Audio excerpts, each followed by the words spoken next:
Tara, samahan nyo ako guys sa ginagawa ko sa araw-araw. Ito, papasok na ako. Trabaho nga pala, magmotor lang. Dito nga pala ako sa Japan. At dito may nakita ko na siraan. Sinugod niya raw dun sa baha. At di na siya nahirapan, buti nakita niya ako. Nagkaroon patuloy siya ng shower, yung motor niya. At syempre, tinulungan natin. May malasakit tayo bilang kapwa Pilipino eh. Sa Japan, iba-iba ang klase ng buhay.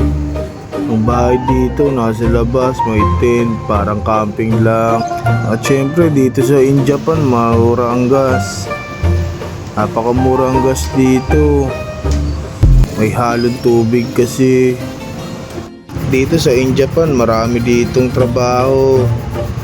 Makikita niyo mga nakaupo na yan, napakasipag niyan, manong driver.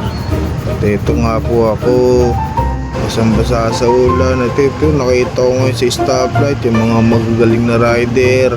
Maraming hanap buhay. Dito kasi, pagpunta ka rin sa Japan, meron ding akit bahay. Sa ngayon, ito lang munang papanood nyo sa akin. Sa susunod na araw na lang, sa susunod uli. Thank you.